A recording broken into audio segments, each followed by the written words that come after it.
Hello everybody and welcome to Grey History, episode 101, The Foreign Plot.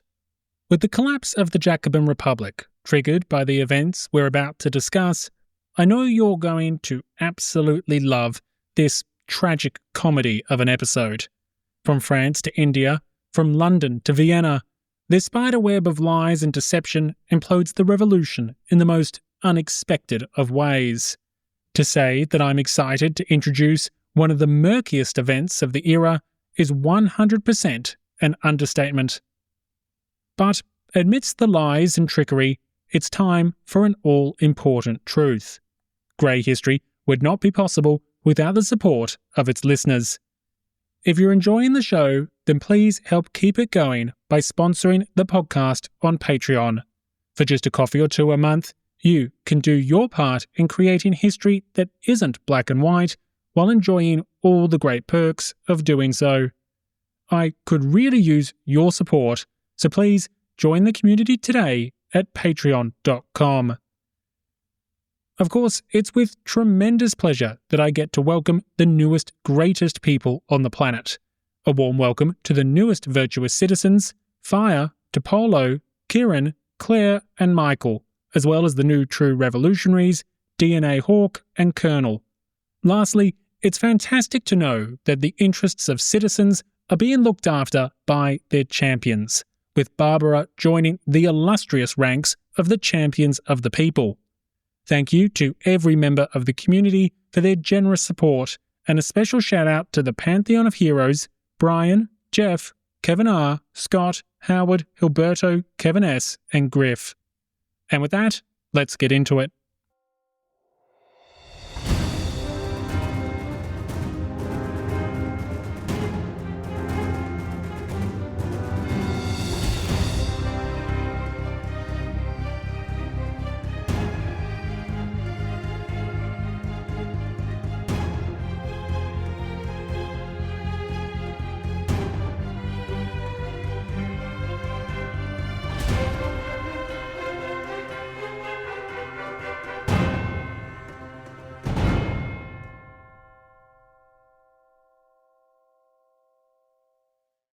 The most famous scandal of the broader revolutionary era is undeniably the diamond necklace affair.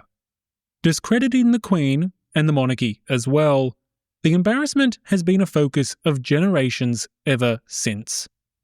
Yet, amongst the missing jewels and astonishing spectacles, one fact is often overlooked: the fact that for all its publicity, the affair is by no means the most consequential of French scandals in the late 18th century. Indeed, that title belongs to a different web of corruption and conspiracy which remains poorly understood.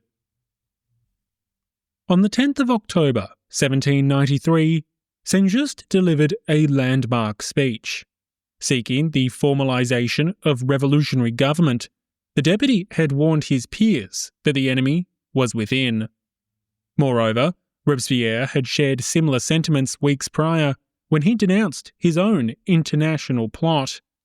According to him, colleagues were in league with tyrants as they sought to debase, divide and dissolve the National Convention. It was in this conspiratorial atmosphere that we witness one of history's greatest examples of confirmation bias. The affair I'm about to tell you will implode the Jacobin Republic. The foreign plot, as it will become known to history, starts with a Jacobin deputy named Fabre de Glantine. Fabre is remembered for two considerable achievements. The first is creating the French Revolutionary calendar, and the second is crippling the Republic it was meant to celebrate. The former does not concern us for the moment, but we will explore the convention's attempts to redefine time in the future. What matters now is Fabre's revelations, which shocked Robespierre to his core. In mid-October, days after Saint-Just's dramatic speech, Fabre approached both Robespierre and Saint-Just with an astonishing conspiracy. According to Fabre, a vast plot existed to destabilise and destroy the Republic. This plot, linked to both Austria and Britain, was relatively simple. A host of foreign agents were advancing extremist policies. Through fostering unrest and promoting division, the revolution would consume itself. Playing to existing prejudices, Fabre implicated a wide range of foreigners. Everyone from exiled radicals to foreign bankers were named in this elaborate plot. Critically, the accused included several prominent figures. These men were tied to both the Conceal Club and Jacobin Club, meaning that this foreign conspiracy had corrupted the political heart of the Republic. However, even more concerning than the scheme of sinister spies was their successful corruption of elected deputies. As Fabre continued to elaborate, it was clear that multiple representatives were agents of this nefarious plot.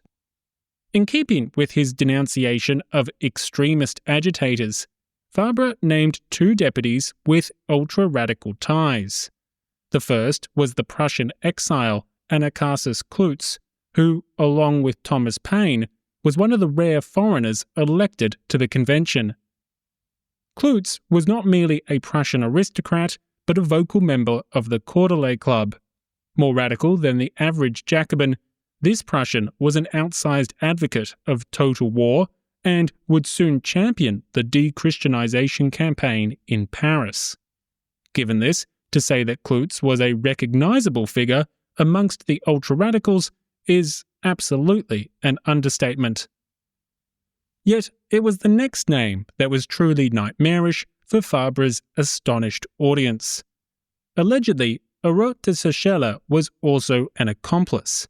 Like Clootz, Hérault de Sechelles was a former aristocrat, but the French-born Jacobin was by no means as radical as the Prussian. Indeed, Hérault de Sechelles had sat on the Committee of Public Safety for months and was in many ways the principal author of the Jacobin Constitution of 1793. Consequently, Fabre's accusations were devastating. Not only had the convention been breached, but so too had the Committee of Public Safety. If Hérault de Sechelles was passing secrets to the Austrians, the government was completely compromised. Listening to these extensive revelations, Robespierre and Saint-Just were stunned. This was evidence of the foreign conspiracies which they knew to be afoot, but now they had learned the identity of its agents. Critically, in an environment defined by a fixation on secret machinations, these leading Jacobins believed Fabre's allegations. As historian Marisa Linton notes, it was all too easy in that atmosphere of suspicion to plant the idea that these men were spies for foreign powers. Fabre had also implicated French Jacobins, including Hérault de Sechelles on the Committee of Public Safety. Despite Hérault's aristocratic background, he was linked to the Hébertists. He was also an intimate friend of Prolly, who lived in his house. Fabre's account raised suspicions that Hérault was passing on secret information from the committee to the Austrians. Fabre's accusations were to lead directly to Hérault's death. Yet, there was just one teeny tiny problem. Fabre had made everything up. Instead of unravelling a grand foreign conspiracy, the deputy was merely trying to cover his own involvement in rather typical domestic corruption. Seeking to use his office to gain extraordinary wealth, his fraudulent behaviour was at risk of being discovered. Consequently, Fabre had to obscure reality by creating the foreign plot. Now, the necessity of Fabre's distraction campaign can be found in a rather peculiar location: India. Well, not exactly India, but the French East India Company, to be more precise. A far less successful rival to Britain's famous institution, the French East India Company had once been granted a royal monopoly to trade with much of Asia. Importantly, The original company was not an independent organization in the modern sense of the word. Instead, it was a partially state-owned institution, which we might call a sort of public-private partnership.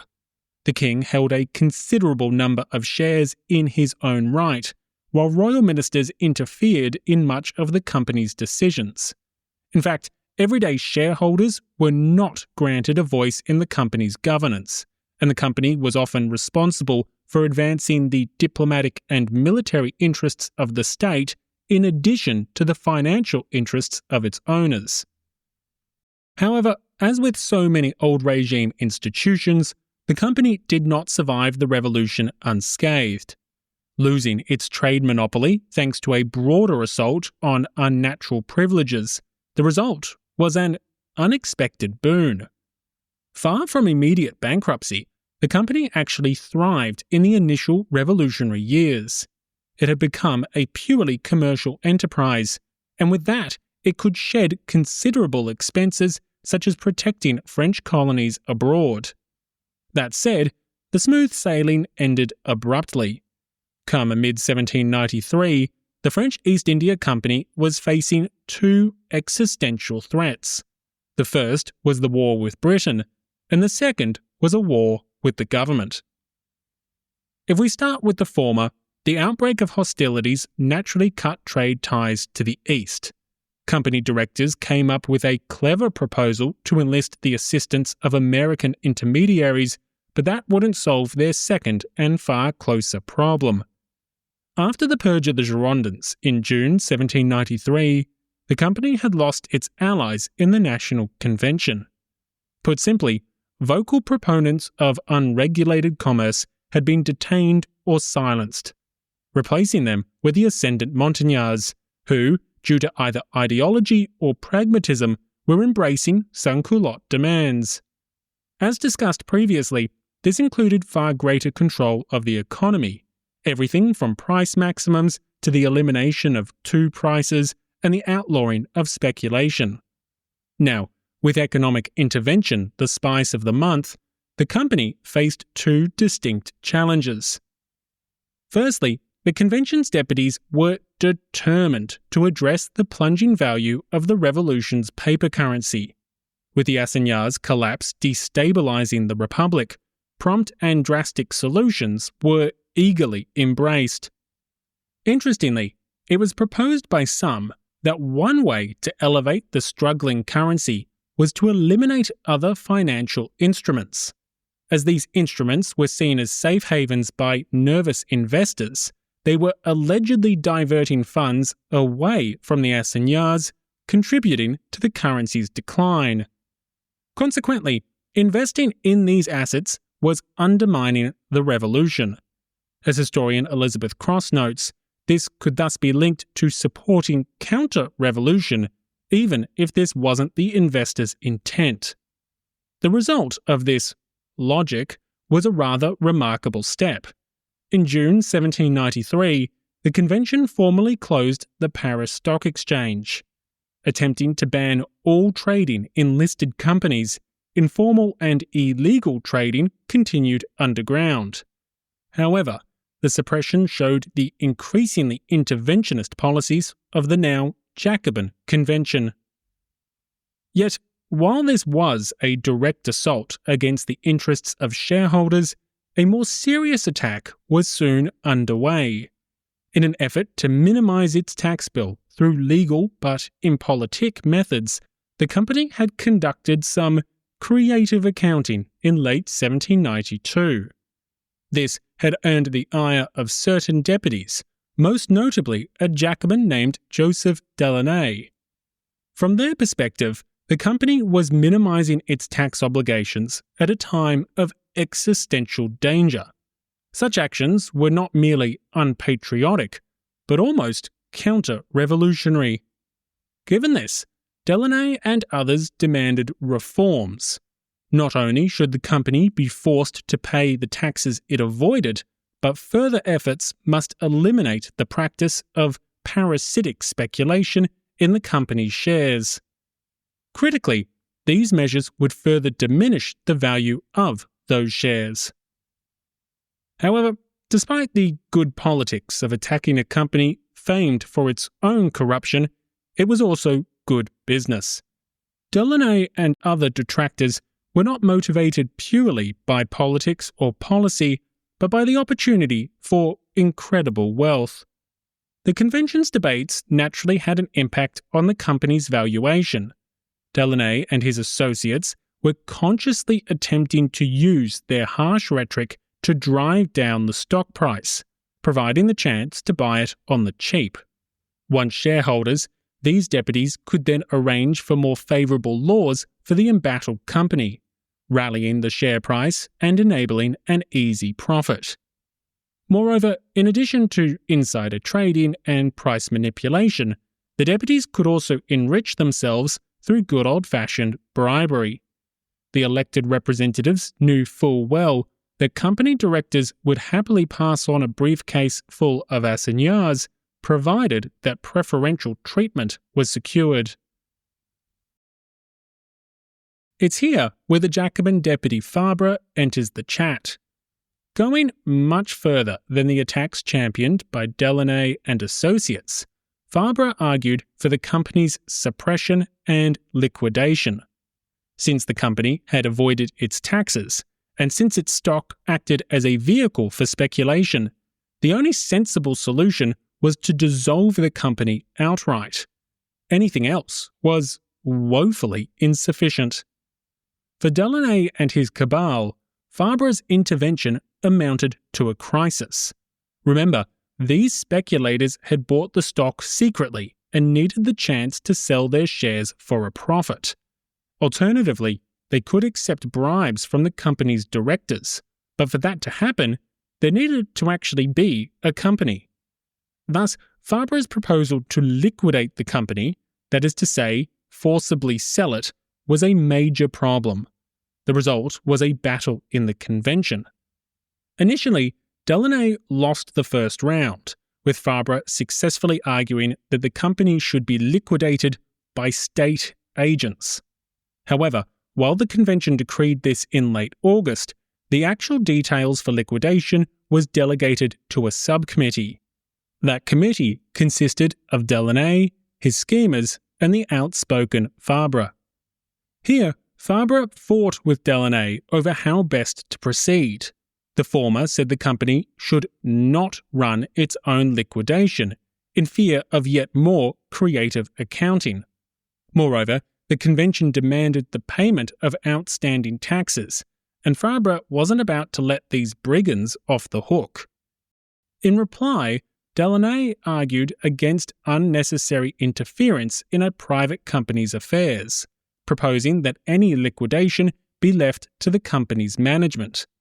Importantly, if the company could control its own dissolution, it would no doubt do so in a manner more profitable for shareholders.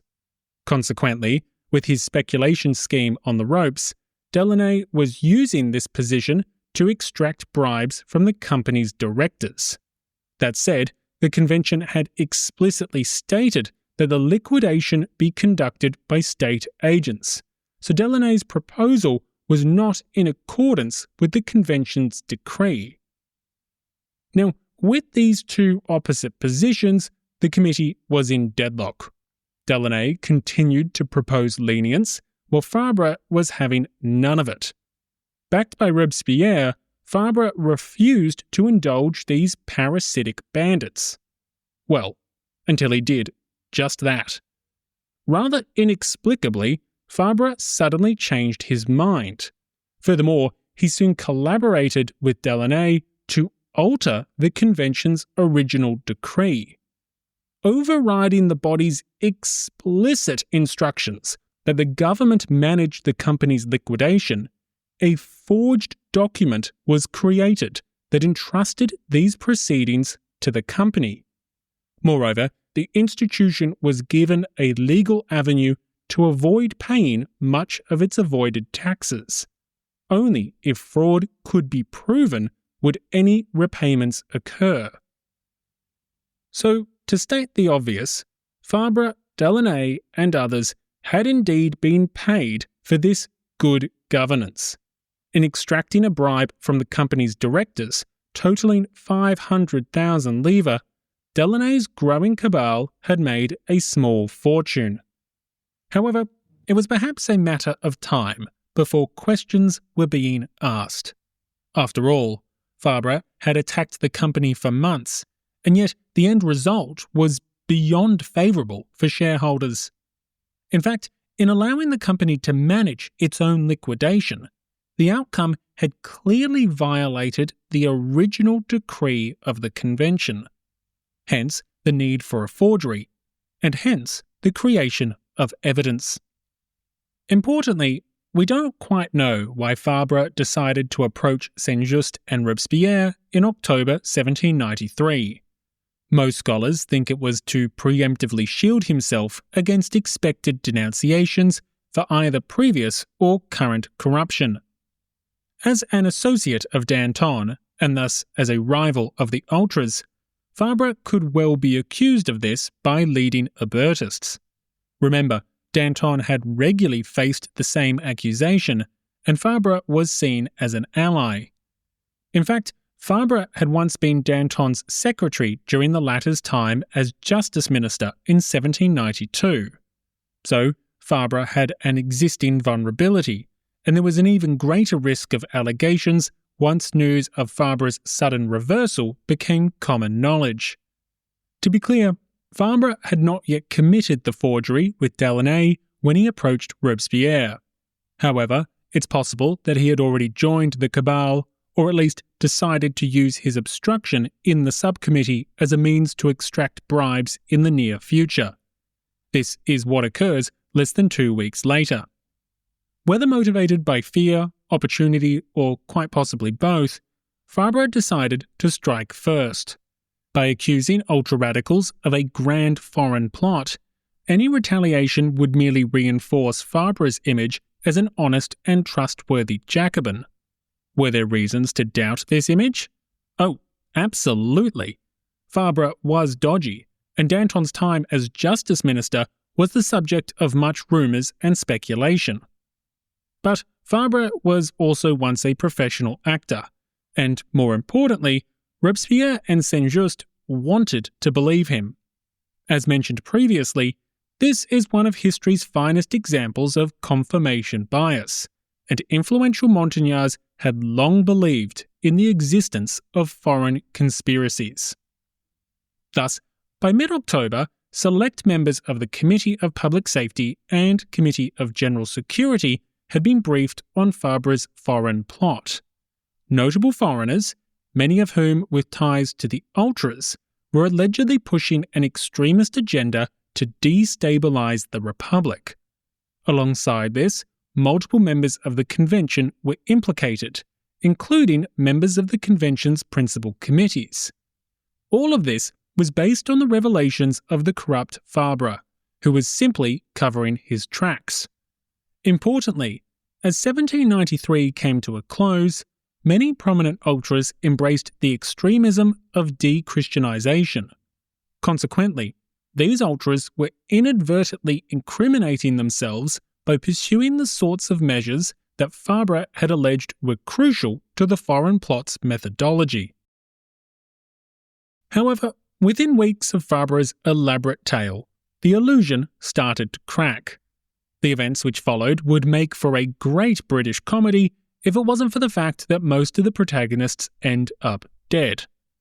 Approximately 1 month later, in mid-November, another Jacobin deputy approached Robespierre. François Chabot, a former Capuchin monk, informed Robespierre of a shocking discovery. Yes, that's correct, a grand foreign plot. Now, as you may have guessed, Chabot was another deputy engaged in corrupt profiteering from the French East India Company. Indeed, he had been in cahoots with Delaunay for months with the original attempts to profit from price speculation. But rumours had started to circulate that the convention's principal committees were investigating some sort of foreign conspiracy. Fearing his discovery, Chabot reached the same conclusion as Fabre, namely that denouncing an international plot was the best way to insulate oneself from any potential fallout.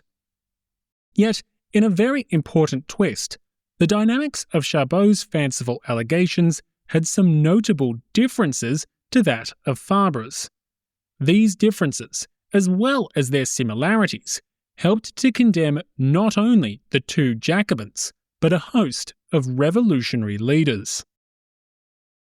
Having approached the incorruptible in the privacy of his own home, Chabot showed Robespierre a bundle of assignats worth 100,000 livres.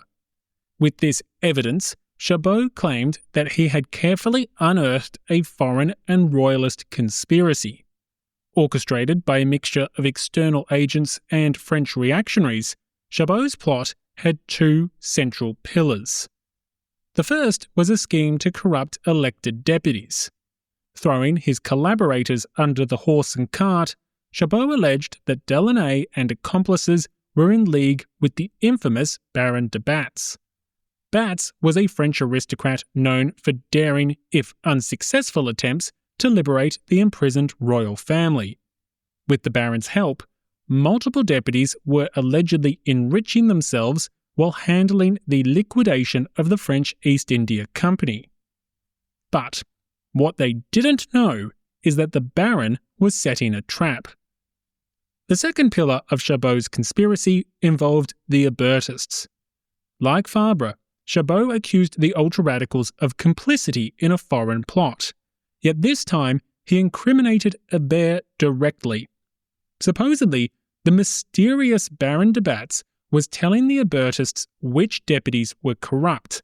The resulting attacks against them were thus a calculated effort to discredit and destabilize the convention. This facilitated the plot's overarching aim of collapsing the French Republic. Put simply, the Baron de Batz and his foreign allies were corrupting deputies through the liquidation of the French East India Company and then paying the ultra-radicals to weaponize this corruption against the entire convention. Now, if we take a moment to reflect, Chabot's conspiracy is similar to Fabre's. Both men claimed that a foreign plot was attempting to destroy the Republic through the corruption of elected deputies. Moreover, both men implicated prominent ultra-radicals and their ties to noteworthy foreigners. But that's where the similarities end. Chabot, and Chabot alone, had linked the French East India Company to this foreign plot. Furthermore, he could at least present some evidence in the form of 100,000 livres. Additionally, neither Fabre nor Chabot agreed on who the corrupt deputies were. The former named Hébertist allies such as Anacharsis Clootz and Hérault de Chechelle, while the other named unexceptional Jacobins intimately involved in the affairs of the company. While similar, these stories were different, and that's why they fell apart. Unfortunately for Chabot, his plan for preservation was ill-received. As Robespierre listened to Chabot's plot, he actually saw Fabre's initial conspiracy. Chabot's claims were taken as proof that Fabre's allegations were true, and that foreign and ultra-radical elements were destabilizing the Republic. But other elements of Chabot's story were greeted with significant skepticism, including his accusations against Delaunay. Critically, there was a reason why Robespierre trusted Fabre but suspected Chabot. Unbeknownst to Chabot, Fabre had secretly denounced him the prior month. Chabot had made an easy target, thanks to his recent marriage to the sister of prominent Austrian bankers. Rumours swirled that the rather large dowry was merely a cover for his own corruption. Indeed, the 100,000 livres Chabot was claiming to be the plot's attempted bribe for Fabre was in fact a very real and incriminating bribe paid to Chabot himself. Moreover, just days prior, Chabot had tried to convince the convention to reinstate some form of parliamentary immunity, or at least special consideration for accused deputies. This proposal initially succeeded, but it was soon reversed. So Chabot was already suspected, thanks to Fabre's secret revelations, his unexplained wealth, and some rather unusual proposals to the convention. Additionally, the former priest appeared intimately connected to the city's foreign circles, and more importantly, the foreign circles with money. Consequently, did Robespierre believe Chabot when he claimed that there was a foreign conspiracy? Yes. But did he believe Chabot was innocent? Absolutely not. Fabre had explicitly stated Chabot was corrupt, and so Chabot's story was seen as an act of deception. Perhaps he was trying to cover his tracks. Or worse, perhaps this was simply the next stage in the plot's aims to discredit the entire convention. Given this, Robespierre and the convention's principal committees moved against both the accuser and the accused. Chabot was promptly arrested, while so too was Delaunay and a few associates. Critically, Fabre remained free. In fact, he was better than free. Yet, before I explain what I mean by better than free, let's rewind the clock slightly to make sure we fully understand why Fabre was neither accused nor detained. To begin, I must flag that the following includes scholarly speculation, as it's impossible for historians to know precisely what was happening here. Historian Norman Hampson has compiled the most thorough dissection of Chabot's plot, and Hampson theorizes that Chabot may not have known that Fabre had joined Delaunay's cabal. After all, Fabre had resisted the interests of the French East India Company for months, and unlike Chabot, he had not been involved in the original efforts to profit from the company's troubles. Or, if he had been doing this independently. Given this lack of information, Hampson's theory offers a simple explanation for Chabot's claims. When Chabot argues that the 100,000 livres that had been given to him was an attempt to bribe Fabre, Chabot is spinning a reasonable story from his perspective.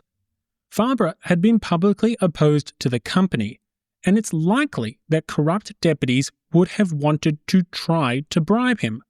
Thus, Chabot is assuming Fabre is innocent of wrongdoing and is trying to associate himself with a Jacobin deputy considered virtuous and trustworthy.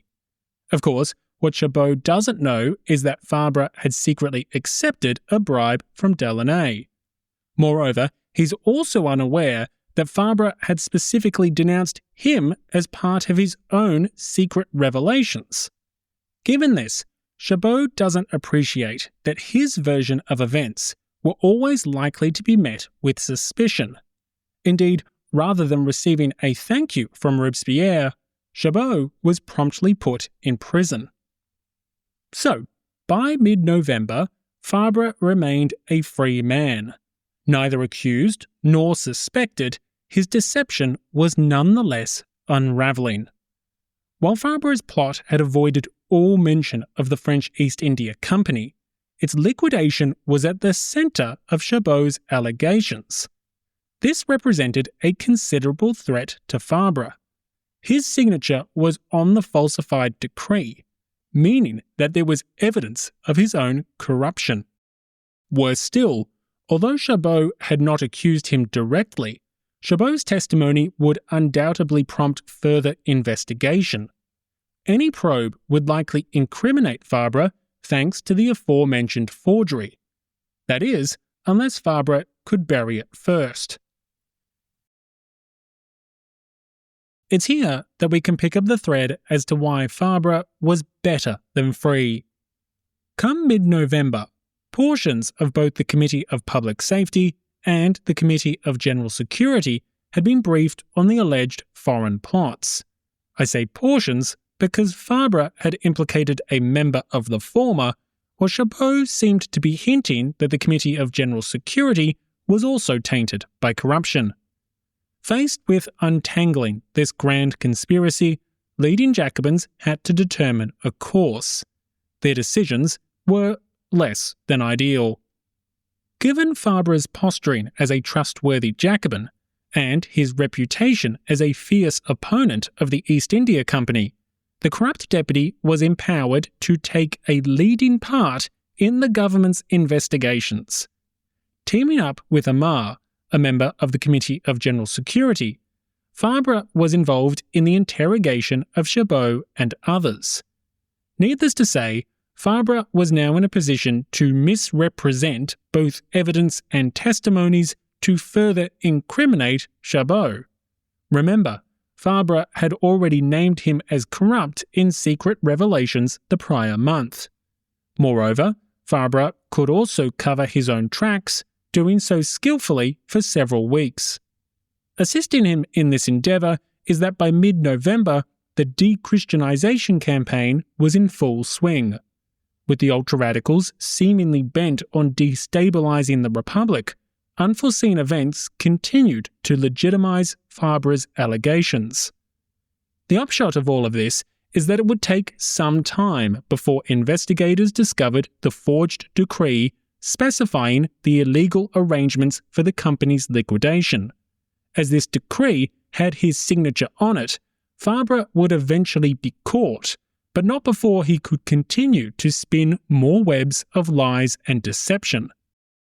Thus, this episode will not conclude with the just punishment of corrupt deputies.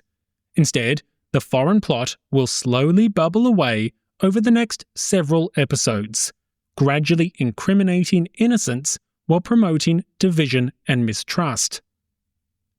But before we can end this episode, I want to discuss two key points: the very real plots against the Republic and the consequences of all these revelations. As it relates to actual secret conspiracies, I must make the point that plots did exist. In addition to routine corruption amongst deputies, there were efforts by foreign governments to bribe and divide the convention, and not just in late 1793. Remember, Spain had attempted to pay deputies to ensure Louis XVI survived his trial, while British, Austrian and Prussian endeavours were far more extensive. For example, the Brits were actively printing assignats and shipping them into France in an attempt to devalue the currency. Moreover, this effort was aided by Austria, which removed tariffs on imported goods to facilitate the transfer via Belgium. Ironically, these counterfeits were often older variations of assignats which still possessed Louis XVI's face. Thus, the Brits were not just dabbling in economic sabotage, but political subversion as well. Likewise, the Austrians were engaged in their own destabilization efforts, and it's more than possible that some foreigners named by both Fabre and Chabot were genuine agents of at least one hostile power. However, when you name pretty much every prominent exile, banker and shadowy aristocrat known for their connections abroad, well, chances are you're going to find someone who was actually guilty. And that's where this becomes complicated. Fabre and Chabot were attempting to save themselves through a series of calculated lies.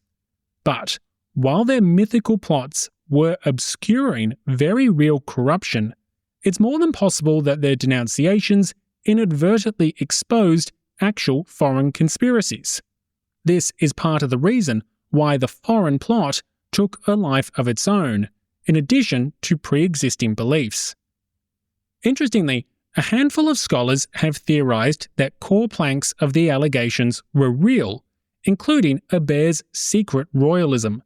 To be clear, this perspective is rejected by the overwhelming majority of historians, but there's certainly evidence that some figures were more successful in covering up their tracks.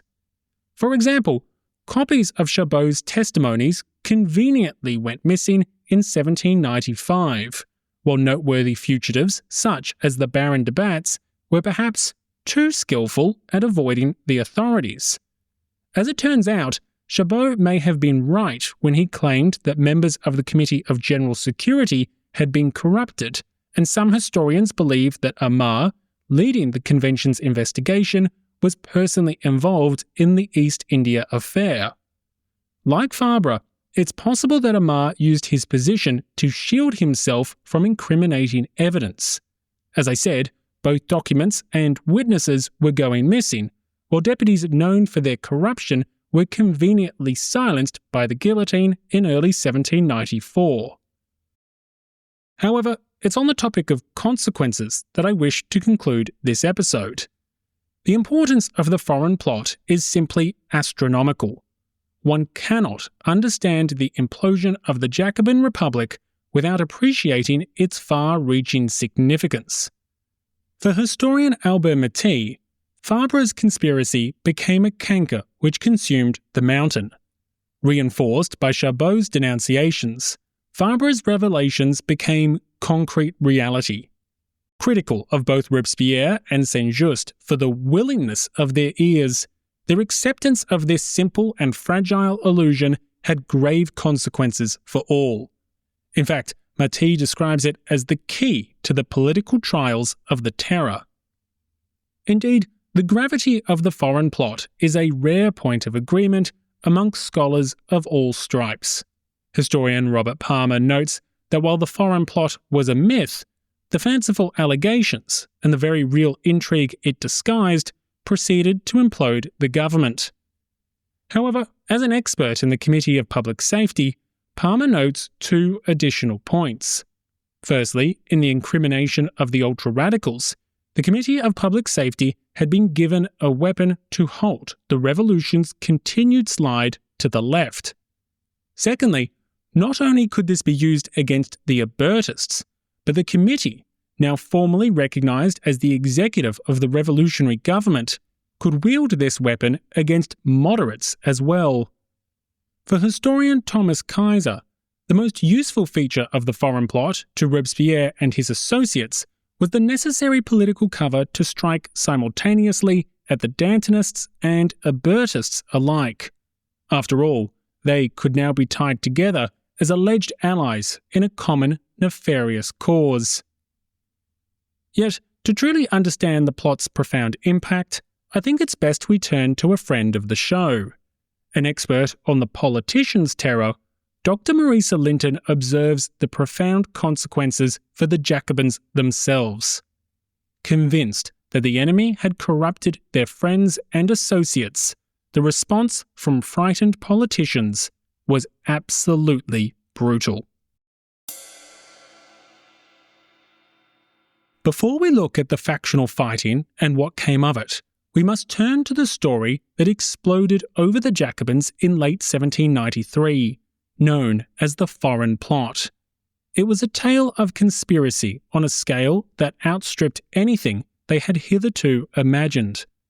This narrative of deep-rooted internal and external conspiracy was put together by Fabre.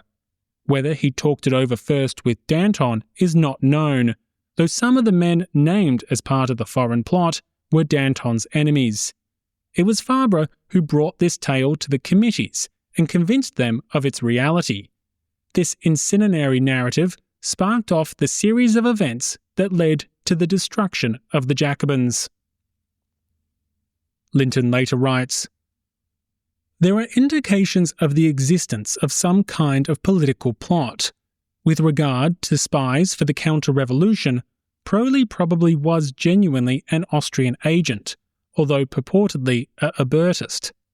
The British government did have paid agents in the Jacobin Club. It is probable that some Jacobins had been bought by bats. On the other hand, there is little sign that there was a concerted plot, still less that the Albertists and Dantonists, who were implacably opposed to one another, would be secretly in collusion. Much of the narrative of the foreign plot was evidently a fabrication. Yet it is apparent now, as it was to the Jacobins themselves, that they faced considerable opposition and profound hostility, both open and covert. They had innumerable enemies. It is not so surprising, therefore, that they acted with brutal speed against anyone that they felt threatened them, and that they did not trouble overmuch about proving guilt in any particular case, tragic though the consequences were for the people concerned. Fear of conspiracy undermined the Jacobins from within. The revelation of the foreign plot shook the Jacobins as nothing else had done, for it undermined their trust in one another. The narrative threatened to strip away their identity as men of virtue, to disclose men who were not just financially corrupt, but enemy agents. As an insight into Jacobin thinking, these conspiracy fears are highly significant. Most importantly, much of the Jacobin politics from the autumn of 1793 to July 1794 has to be understood in relation to conspiracy, both real and imagined. Terror was not only something that the Jacobins wielded, they themselves were also susceptible to it. As their fear increased, they themselves became more ruthless and pitiless. By the autumn of 1793, they faced attacks from different directions. Their enemies were innumerable: counter-revolutionaries, royalists, foreign invaders, federalists, assassins, dissatisfied sans-culottes threatening renewed insurrection. Now, to these categories must be added fellow Jacobins, their former friends, the enemy within. Thank you for listening to episode 101, The Foreign Plot. Next episode, we'll be joined by the amazing Dr. Elizabeth Cross to explore the history of the French East India Company. Discussing the turbulent tale of the company, we'll also touch on its rival, the British East India Company, and explore the company's impact not only on the revolution, but the broader history of South Asia. It's a fabulous interview, and I know you're going to love it. Of course, if you're enjoying Grey History, then help keep the podcast safe from sinister conspiracies. By donating just a few dollars a month, you can do your part to keep this podcaster on the air. You can cancel anytime, but I could really use your support if you're enjoying listening to the show. Help the pod today at patreon.com. Thank you for listening, stay safe, and have a great day. Grey History is brought to you by its amazing community members, including the heroes of the revolution, Brian, Jeff, Kevin R., Scott, Howard, Hilberto, Kevin S., and Griff. Joining the amazing heroes are the fantastic champions of the people: Cindy, George, William, Laura, Daniel, Monica, Adam, Tom, Eyal, Harold, David, Alistair, Jeff, Ritus, Cameron, Dan, Paul, Deborah, Susan, Danny, Gordon, Matthew, Sophia, Kevin, Scott, Jersey, Alvaro, Eric, the whole country of Luxembourg, Randy, and Barbara.